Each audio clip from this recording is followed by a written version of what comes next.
राम सिंह पठानिया अंग्रेजों के विरुद्ध संघर्ष करने वाले एक वीर सेनानी थे। उन्होंने कटोच राजपूतों के साथ मिलकर अपनी रियासत की रक्षा के लिए अंग्रेजों पर धावा बोल विजय प्राप्त की। अंग्रेजों ने षड्यंत्र पूर्वक पूजा करते हुए उन्हें बंदी बनाकर काला पानी भेज दिया, जहां 17 अगस्त 1849 को मात्र 24 साल की आयु में वह वीर गति को प्राप्त हो गए। सरदार सिंह राणा एक क्रांतिकारी थे। वह कानून की पढ़ाई करने लंदन गए थे, जहां उनकी मुलाकात श्यामजी कृष्ण वर्मा और मैडम भीकाजी कामा से हुई और उन्होंने इंडिया हाउस की शुरुआत की। वह क्रांतिकारियों के केंद्र इंडिया हाउस लंदन में पीठासीन अधिकारी थे। जर्मनी में मैडम कामा और राणा जी ने भारत का राष्ट्रीय ध्वज फहराया था। C.Y. चिंतामणि निडर पत्रकार, राजनीतिज्ञ एवं स्वतंत्रता सेनानी थे। इलाहाबाद से निकलने वाले अखबार द लीडर के संपादक होने के दौरान उन्होंने कभी समझौतावादी रुख नहीं अपनाया। वे इसमें निर्भीक होकर लेखन करते थे, चाहे उनके अपने ही क्यों न नाराज हो जाएं। घनश्याम दास बिड़ला भारत के एक राष्ट्रवादी उद्योगपति एवं स्वतंत्रता सेनानी थे। उन्होंने साहसपूर्वक अंग्रेजों की आर्थिक जकड़न को चुनौती दी और कई प्रमुख उद्योगों में भारत को आत्मनिर्भर बनाने में महत्वपूर्ण योगदान दिया। परोपकार स्वरूप उनके द्वारा बनाए गए संस्थान आज भी लाखों लोगों के जीवन को लाभान्वित कर रहे हैं। प्रफुल्ल चंद्र सेन एक स्वतंत्रता सेनानी एवं राजनीतिज्ञ थे।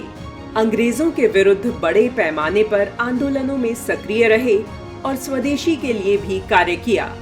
आजादी के बाद वह राजनीति में सक्रिय रहते हुए बंगाल के तीसरे मुख्यमंत्री भी रहे।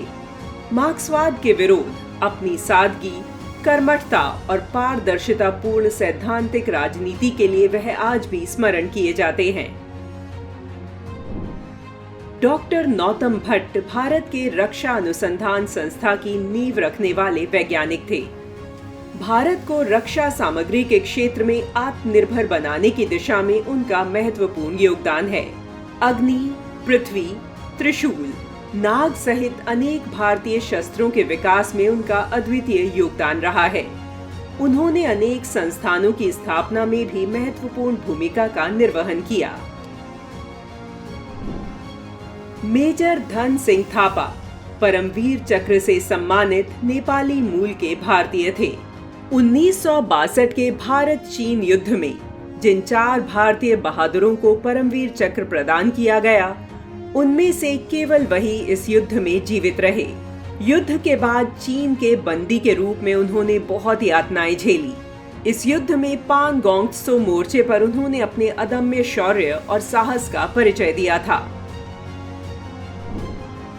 मोरारजी देसाई ब्रिटिश सरकार की नौकरी छोड़कर 1930 में स्वतंत्रता संग्राम में कूद जेल भी गए।